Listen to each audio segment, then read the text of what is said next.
It can be a chance to live a lifelong dream or a decision based on dollars and cents. Older workers are looking at different careers, different ways to retirement. In the first of a two-part series, CJOH's Norman Fetterley tells us about 3 people who found ways to do the things they love. 3 floors below ground, Joe Sgabellone is going to work. Give me something to do, pass my time. Instead of stay at home and fight with my wife. It's another day on the job for Joe, but he doesn't have to be here, watching over the repair of this underground parking lot. Joe is 70 years old, well past the age of retirement. But instead of sitting in the sunshine, he's here in the glaring, watery atmosphere of this construction site, with workers well less than half his age. I love to see a young guy learn the trade, and I have ambition, and I try to help him out well I can. Joe is part of a pattern. Older workers who haven't retired, or finally found the job they've always wanted, or have switched jobs. That's what Blaine Feltmate has done. Carpentry is his hobby. His career was the military, but Blaine left, concerned he was falling into a rut, now letting the chips fall where they may. I had a great career in the military, a lot of good jobs, great memories and everything, and I didn't want that to sour.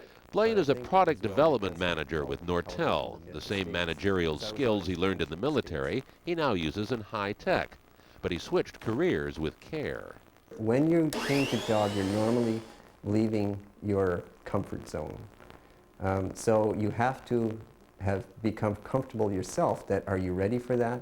There are risks. Have you looked at what those are? And that brings in the family aspect. The number of older workers is becoming a torrent. In 3 years, more than 15% of the North American workforce will be over 55. We're living longer, we're living better, so multiple careers may call. The whole corporate ethic has sort of changed towards we're not really going to invest in people, and we don't really care about lifetime commitments now anyway. Gene Swimmer is a professor at Carleton University. Government buyouts, he says, have given many here in Ottawa a chance to try something different, something more rewarding. There are people perhaps who've been in the government and who see that potentially there is more of a market for their services out there. They're getting tired, they're getting stale where they are. They want to have greater challenges and a greater chance of making better compensation. And the rewards can be more than just cash. Retail is a favorite for older workers. It offers flexible hours for one. Older workers also tend to be more reliable, and many employers say their customers prefer dealing with someone who's mature. Carol Romsey's had a full-time job as a mother and a lifetime dream to work in a bookstore, a dream now realized. The opportunity to work in a bookstore gives me more of an opportunity to read, and also helping people find books that they want to read is a very attractive way to spend time for me. Older workers like Carol illustrate a new fact in the economy, a change in jobs from something you have to do to something you want to do.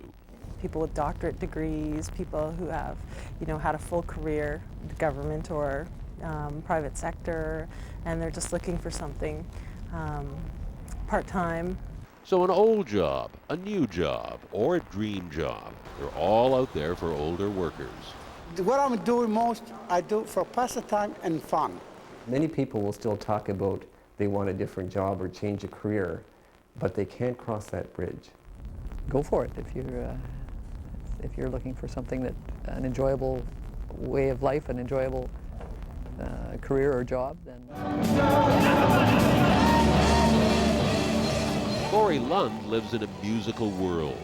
Tomorrow night in the second of our series on new jobs and new choices for older workers, we'll meet a man whose love of music has struck the right note.